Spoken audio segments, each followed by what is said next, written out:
다음은 잠깐 넘어가서 우리 녹색당에서 생각하시는 그 기본소득, 즉 정책으로 채택하셨던 정강정책으로 채택하신 이유를 한번 들어보면서 또 최현희 선생님 다양하게 이쪽 분야에 또 많이 연구를 하셔서 줄기도 좀 같이 말씀해 주시면 고맙겠습니다.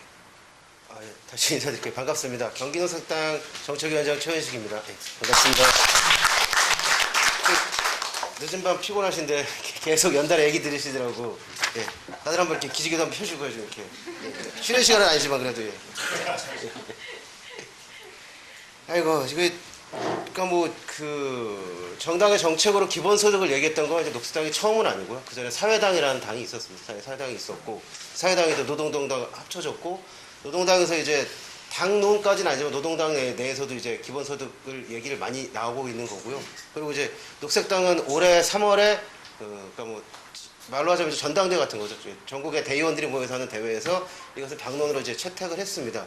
그 과정에 이제 1년 정도 당내에서 이제 토론이 진행이 되고 그러면서 많은 이제 당내에서도 이걸 뭐 저희가 이렇게 획일적인 정당이 아니라 다 동의하는 게 아니라 이걸 하는 것보단 차라리 보편복지에 녹색당 당원이면은 그래도 선별복지를 하자는 사람은 없는데요. 그 보편복지 확대에도 힘쓰는 게 낫지 않느냐.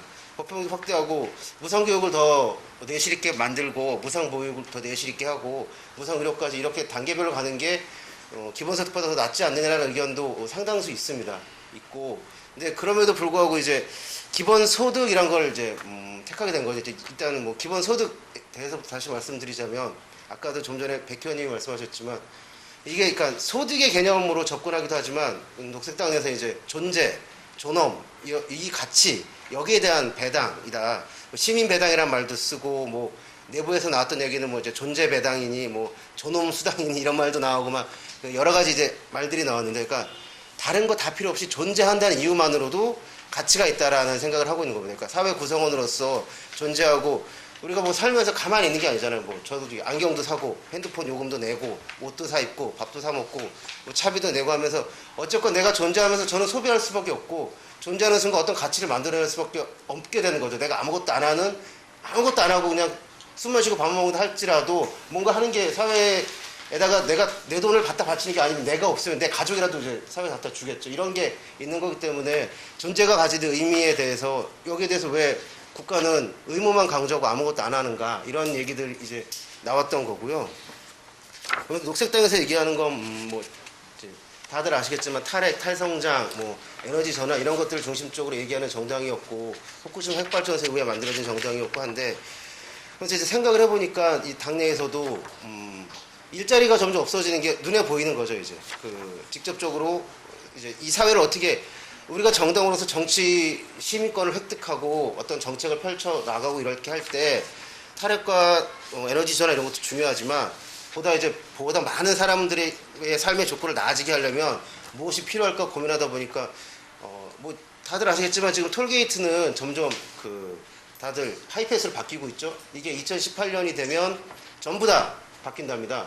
그래서 뭐 1만 명 가까이 되는 일자리가 이제 없어지게 되는 거고요. 대신 그분들은 도로공사에 뭐 각종 뭐 이렇게 콜센터나 이런 식으로 전환이 된다고 하는데 그래도 몇천 명은 이제 일자리가 사라지게 되는 거고 이게 여기만 일어나는 게 아니라 천사의 곳곳에 일어나고 있고 뭐 우리가 TV에서 보면서 와 이렇게 가끔씩 하는 뭐 드론이 배달을 해주고 뭐 무인 자동차가 배달을 해주고 이게 그냥 먼 얘기가 아니라요. 몇 년 내에 실현이 될 얘기거든요. 실제로 뭐 무인 자동차가 배달을 하면 미국 같은 경우에는 땅이 넓기 때문에 그 물류가 큰 화물차 영화에서 보는 이걸로 배달을 많이 하는데 200만 명에서 250만 명의 그 노동자들이 있대요. 연간 사람 뭐 그렇게 되면은 이제 휴게소도 있고 뭐 충전소도 있고 다 사람들이 일하잖아요.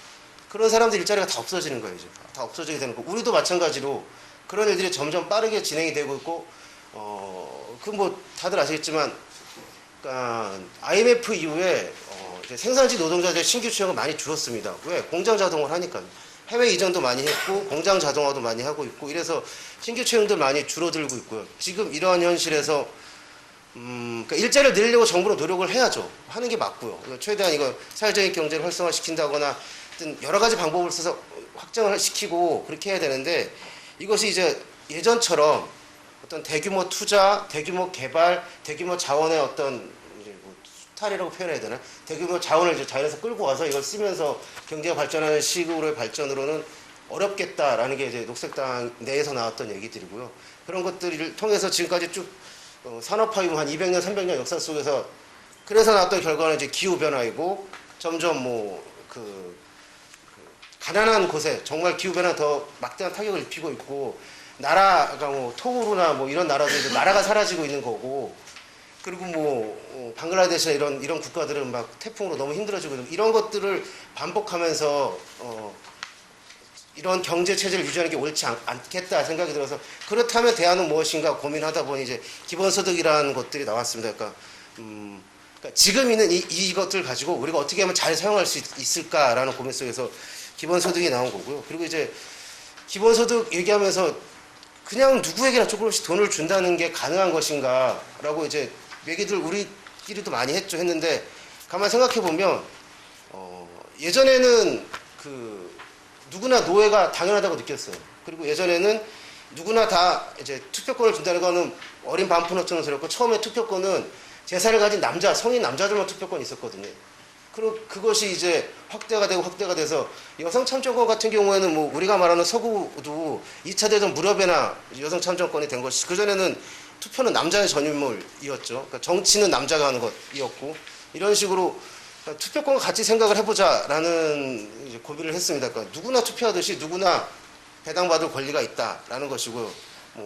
아까도 예를 들었지만 실제로 알래스카 같은 곳에선 석유로 나온 이익을 갖다가 많지는 않지만 1년에 한 3,000불 정도, 우리로 얘기하면 300 몇만 원 정도를 이제 배당을 해주고 있는데요. 그 효과가 알래스카가 이제 아시겠지만 미국에서 뚝 떨어져서 저 북쪽에 있는 곳이고 날씨도 춥고 빈부격차가 미국 50개 주에서 가장 심한 곳이었는데 이 알래스카에서 시민 배당을 쭉 시작하니까 20년 시간이 지나니까 빈부격차가 가장 이제 적은 주 그리고 어떤 평등도가 가장 높은 주로 바뀌었답니다. 그러니까 이런 변화의 과정들을 보면서 그냥 준다는 것이 그리고 뭐 녹색편은 독자들은 다 아시겠지만 뭐 나미비아에서 뭐 실험을 했는데 돈을 주니까 더 노동 욕구가 올라오고 더 열심히 일을 하더라 이런 것들을 통해서 그리고 뭐 이제 청소년 네트워크에서 나왔던 얘기인데 이제 기본소득 설문조사를 하면 취지는 좋은데 이 돈을 주면 남들은 일 안 할 것이다 라고 얘기하는데 그러면 당신은 난 일할 거다. 이 돈을 받으면 난 여기다 일을 더해서 일하는 것까지 해갖고 나는 더 행복하게 살 거다. 자기는 더 일할 거라고 보는데 남들은 일 안 할 거라고 본다라는 심리도 있다고 합니다. 이제 그런 것들을 바탕으로 해서 이제 기본소득을 정책으로 만들어서 기본소득을 당론으로 채택하고 이것을 공약화하고 이것을 실현하자. 이게 녹색당의 목표가 됐고요. 그리고 이제 그 바탕에는 이제 뭐 또 한 가지 노동의 문제가 있는 건데요. 그러니까 저희가 이제 아까 일자리 없어진다 말씀을 드렸고 이제 한국은 50% 정도가 이제 불안전 노동으로 바라볼 수가 있습니다. 그러니까 뭐 비정규직 문제도 심각하고 최저임금 미치거나 최저임금에 준하는 임금을 받는 노동자 수도 몇백 몇 명을 넘어가고 그 다음에 무엇보다 이제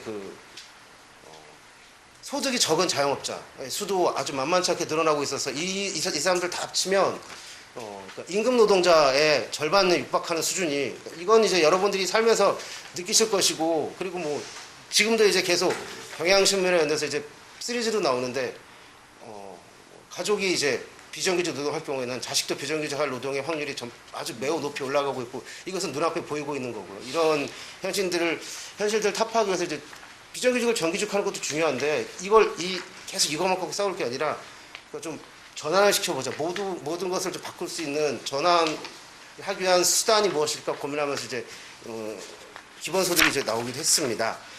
이제 기본소득을 이런 고민의 바탕으로 나왔다고 말씀을 드리고 그리고 나서 이제 중요한 거 기본소득이 과연 가능한가 해서 녹색편의 독자분들은 이렇게 많이 보셨을 텐데요. 이제 그것에 앞서서 우리는 이제 이명박 박근혜 정부를 지내오면서 중요한 사실을 깨달았어요.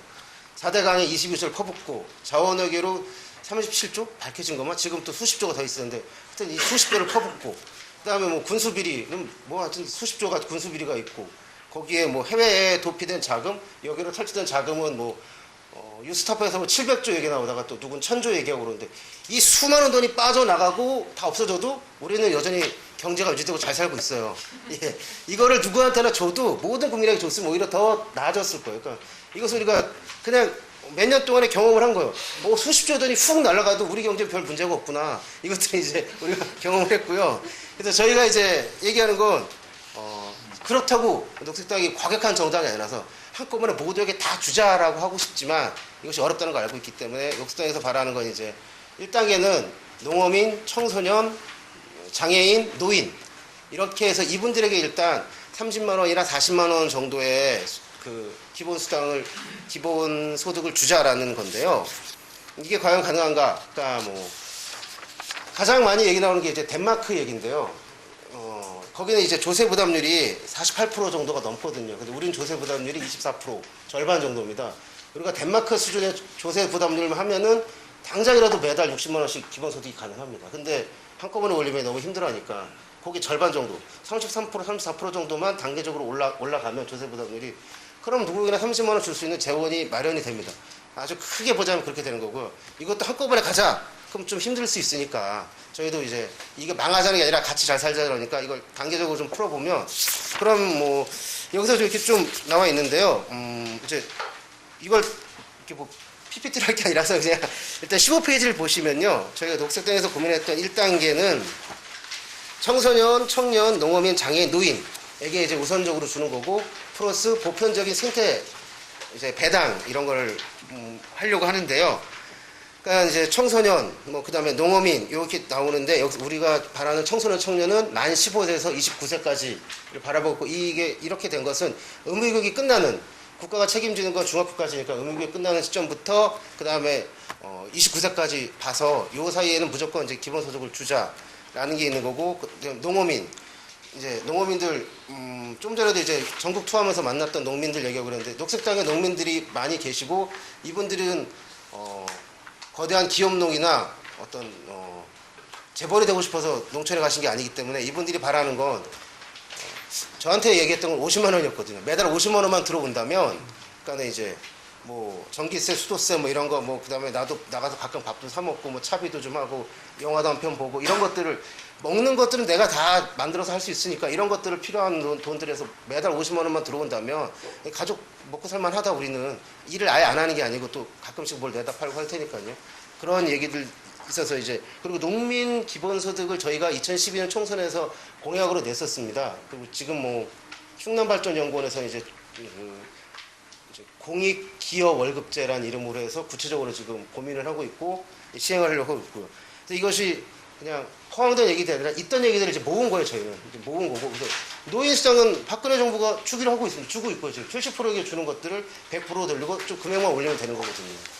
그래서 저희가 계산을 해보니까 이제 40만 원 했을 때는 102조가 필요하고요. 30만 원 했을 때는 77조가 필요합니다. 근데 이 102조, 77조 이게 가능한 것이 일단은 저희가 이제 2016년 이제 예산이 390조 정도이거든요. 390조인데 이 중에서 토건 예산이 차지하는 비율이 꽤 높고요. 이 토건 예산이나 그다음에 낭비되는 예산, 뭐 군수 비리라든가 뭔가 하여튼 부풀려서 돈을 쓰는 이런 것들만 이제 한 번에 잡히지 않겠죠. 이런 것들을 줄여나가는 작업들을 하면서 10조, 20조씩 이렇게 만들어 가고 그리고 이제 당연히 저희는 증세를 안 하자는 게 증세를 하자는 겁니다. 저희는 증세를 하자는 건데 증세를 단계별로 하자는 거예요. 그러니까 저희는 이제 면세점이라는 게 있기 때문에 그 최저소득 이하의 분들에게는 국가가 세금을 안 걷고 있습니다. 임금 노동자의 40% 이상 정도가 세금을 안 내고 있고요. 그 이상만 이제 세금을 내고 있고, 근데 이분들에게 이제 세금을 걷자는 게 아니라 처음에는 고소득자 그리고 뭐 부동산, 그다음에 뭐 금융 이런 것에 있어서 법인세 인하된 것들을 원상복귀시키고 이런 세금들을 원래대로 만들거나 상속세 증여세처럼 상속세 증여세가 저희도 법률이 있지만 이 세율도 세율이지만 공제되는 게 너무 많아요. 이렇게 빠져나가는 구멍들이 너무 많아서 이게 제대로 세금이 안 거치고 있는데 이런 것들을 그러니까 아예 부자를 못 사게 굴자가 아니라 그냥 우리도 선진국이라고 하고 있고 선진국이 되려고 하고 있으면 선진국 수준에 맞춰서 한번 걷어보자. 한꺼번에 말고 차근차근 걷어가보자 라고 하면 이 정도 세금이 거친다는 것들을 녹색당 차원에서도 고민하고 좀 예전부터 쭉 고민했던 강남훈, 박노환 이 교수님 두 분께서는 표도 많이 그리시고 막 연구한 자료들도 많고 그러시거든요. 그래서 그분들과 연구를 바탕으로 좀 안을 만든 거고 그래서 이게 가능하다고 이제 나온 거고요. 그 다음에 또 하나 하고 녹색당이 하고자 하는 건 생태 배당금입니다. 그러니까 저희가 추구하는 것은 핵, 그 다음에 석유, 이제 뭐 기후변화를 촉진시키는 석유나 탄소 이런 것들, 그 다음에 위험한 핵 에너지들을 없애가려고 하는 것이고 이것을 없애가기 위해서 가장 이제 나은 방법 중에 하나는 그런 것들을 이용하는 것에다가 세금을 매기는 거죠. 어느 정도. 한꺼번에 그러니까 높은 세금을 매길 수 없으니까 좀 어느 정도 세금을 차근차근 매겨가면서 이 사람들이 자발적으로 이제 에너지를 전환화시키고 유도하는 거죠. 이러면서 그 매겼던 앉으세요. 예. 예, 예. 편안하게 앉으십시오. 예, 예.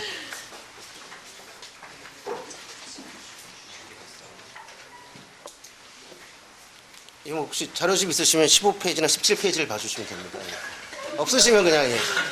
없으시면 그냥 들으시면 되고요. 예. 예. 16페이지, 17페이지를 봐주세요. 예. 자, 다시 생태 배당을 하려고 하는데요. 일단 생태세를 걷어서 80% 정도는 온 국민에게 나눠주고 20% 정도는 생태 전환을 위한 기술 개발, 그 다음에 그런 기업들을 지원하는 걸 쓰자는 겁니다. 크게 말하면 그런 것이고요. 이것은 저희가 예전에 이명박 정부 시절에 한번 유료 환급 뭐 한번 받아보신 적이 다 있으시죠? 22만 원인가? 이 정도는 한번 다들 받으셨을 텐데요. 그러니까 저희가 에너지에다 세금을 지금도 안 매기는 게 아니라 다 매기고 있어. 매기고 있는데 이것이 지금 잘 쓰이는 게 아니라 그 에너지 구조를 갖다 좀 더 그러니까는 오히려 더 석유나 이런 것들을 더 많이 쓰는 게 부추긴다든가 그러니까 생태적인 에너지 전환이 아니라 그러지 않게 만드는 식으로 쓰인다든가 토건 뭘 만드는 데 쓰인다거나 이러고 있기 때문에 그걸 제대로 쓰자. 거기다가 전환을 시키기 위해서 기업들에게 전환을 유도하기 위해서 약간의 이제 세금, 생태세를 좀 매겨서 당신들도 탄소 배출을 줄이게끔 이렇게 유도해 나가자라는 것입니다. 그런 것들이 녹색당에서 얘기하는 지금 그 기본소득과 생태 배당에 대한 얘기였고요. 그리고 이제 저희가 나중에 전 국민에게 모두에게 30만 원이나 40만 원을 주려면 어떻게 되는 것인가 이런 얘기들은 이제 18쪽부터 쭉 나와 있는데 이걸 다 설명하는 건 너무 좀 어려울 것 같고요. 그냥 짧게 줄이면 불가능하지 않다는 거고요. 이것이 가능한 것은 공유재라는 개념, 뭐 녹색평론 독자분들 다 아시겠지만 가장 큰 공유재는 토지입니다. 토지인데 지금 여러분도 아시겠지만 저희가 89년에 노태우 정권 때 토지 공개념을 시도한 적이 있습니다. 국가에서. 그래서 토지 개발 초과 이득세니 토지 소유 상환제니 이런 것들을 시도를 했었죠. 그리고 시행을 했습니다. 나중에 이제 그것이 뭐 헌법재판소 판결에서 조금 이제 입법적인 절차가 미흡하다 아니면 형평성에 조금 어긋난다 이러면서 이제 그 토지 경영 자체를 부정한 건 아니고 어떤 잘못들이 있다라고 해서 이제 판결이 나고 그러면서 이제 다시 시행이 취소가 됐는데요.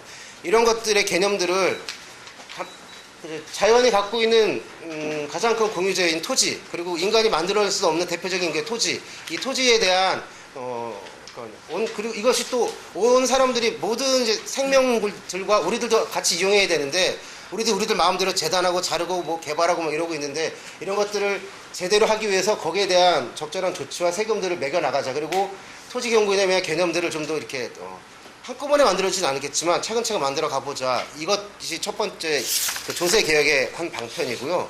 그리고 이제 뭐 부동산 임대소득, 주식 양도, 금융거래 이런 데에 대해서 저희가 세금이 좀 아주 낮습니다. 아주 낮고 그래서 이제 자본과 자본의 이동이 굉장히 빠르게 이루어지고 이러고 있는데 이것은 우리뿐만 아니라 국제적으로 함께 해야 될 일이긴 한데 일단 이 내에서는 뭐 주식거래에 대한 차액, 그 다음에 뭐 부동산 임대에 대한 것들에 지금 뭐 아직 전면적으로 안 되고 있는데 정부에서도 지금 임대소득세는 받아야 되지 않느냐는 논의가 지금 되고 있고 조만간 시행될 거라고 봐요. 이런 것들에 대한 세금들 이런 것들을 쭉 합쳐 나가면 그리고 상속세, 증여세 아까 말씀드렸던 거 그리고 이제 뭐 소득세 그 구간을 좀 높이고 뭐 저도 사놨지만 안 읽은 책 피케티의 21세기 자본론 안 읽었는데요. 예, 읽어야지 하면서 이제 조금씩밖에 안 나가고 있는데 거기 보면 이제 그런 말이 나와요. 미국 사회에서 50만 불에서 100만 불 사이에 이 사람들에게 50만 불 이상부터 100만 불까지 이 소득에게 뭐 80% 이렇게 세금을 매겨도 미국 경제 아무런 해가 안 된다. 뿐만 아니라 이것이 오히려 더 사회가 발전하는 데 도움이 될 것이라고 이 사람이 그 논거들을 쭉 이제 자료들을 모아서 이렇게 얘기를 하고 있습니다. 그러니까 저희가 모든 그러니까 뭐라고 그럴까 세금을 이렇게 뭐 예전에 어떤 뭐 삼정의 문란 이런 것처럼 허리허리 정도 세금 매기자는 게 아니라 많이 버는 사람에게 그만큼 세금을 좀 내게 하자는 거고 그래서 보편적인 복지를 하자는 거고 그러니까 그 누구에게나 다 기본소득 주되 세금 그러니까 많이 버는 사람 많이 내게 만들자라는 게 기본적인 취지입니다. 그렇고요.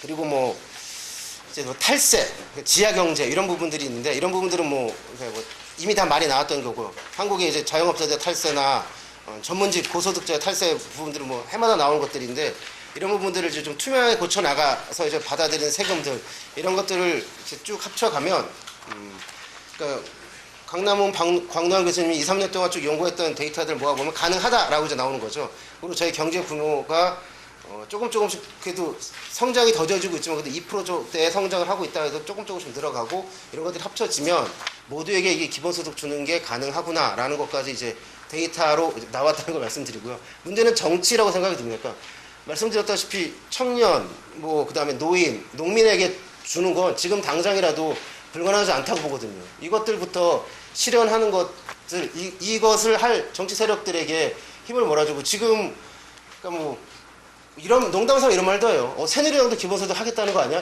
나중에 뭐 그럴 수도 있다고 봅니다. 그러니까 노인 기초노령연금은 새누리당도 딱 질러버렸잖아요. 대선이 다가오니까요.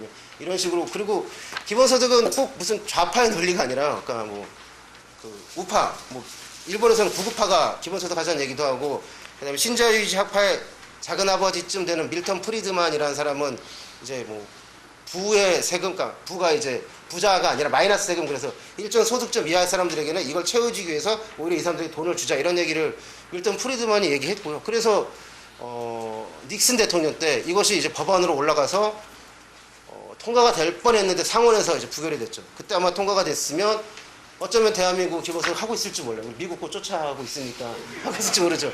한 수십 년 뒤쳐진 거죠. 한 40년 정도에 이미 시행됐을 수도 있는 제도입니다. 예. 이상으로 마치겠습니다. 감사합니다.